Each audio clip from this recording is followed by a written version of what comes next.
Hello again, this is Stuart Heath, CEO and founder of Harvard Grace Capital, with the second to last installment, the sixth installment of our series, Anatomy of a Syndication.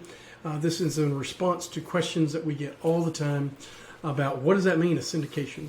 It's a big word that means you're pulling a bunch of people in together who invest at the same time into a project. It's basically building a syndicate, if you would. So tonight we're going to talk about financing. We've already talked about the search, the analysis, the offer, the contract. Last time we talked about the importance of due diligence. Tonight, the financing. Well, generally there's going to be two types of financing. There can be 3 or 4 different pieces of financing depending upon the size of the transaction. But essentially there is debt and there is equity. The other types of financing are usually a hybrid of one or both of those two, and can really sit in between the senior debt lender, which means think of it as your first mortgage lender. Then there's the equity. The deals that we like to do are fairly simple and straightforward. They tend to be stabilized deals and cash flowing deals.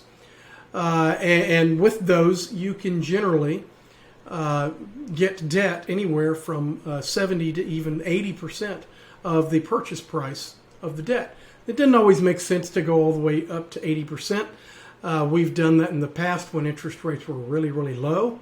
But these days, with interest rates in the 7s and 8s,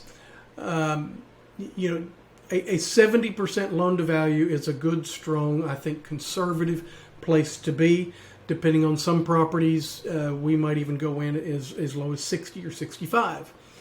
And that debt piece is critically important, and your debt partner, your bank, your lender, your credit union, whatnot, they need to be a good partner to work with, and because things don't always go according to plan, or you might come up with some other plan after fact, and you want to be able to make a modification of some kind.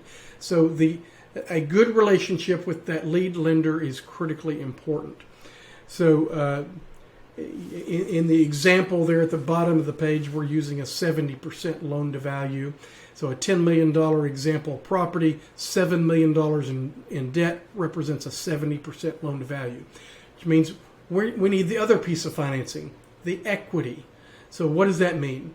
Equity comes from investors/owners who are going to benefit from all the ups and downs, potentially, of the ownership of the property. Not necessarily with all the day-to-day headaches of the ownership, but they get all the benefits of the ownership. And in real estate, one of those benefits, is depreciation pass through, which we've talked about in other things, the tax benefits of ownership in real estate. And in the case of deals that we typically structure, the cash flow. So the cash flow from the property, from the net operating income, it's going to pay that monthly debt. And then whatever's left over can be distributed to the investors, and they get that on a monthly or quarterly basis. So where does that come from? Well, that's sort of the magic, the secret sauce, if you would. We've built an investor network. We talk to each of them one by one. We send them emails, phone calls, texts. We talk about the benefits of the particular transaction, and then you convince enough of them to invest with you. A lot of times you're going to have investors that invest in every deal you do, and others you're always hoping to bring on new investors each time. So that's where that comes from. Thanks for watching tonight. This one's gone a little bit longer than, but equity and debt are pretty complex. So reach out to me anytime you like. Log on, get your own copy of this. Thanks for watching.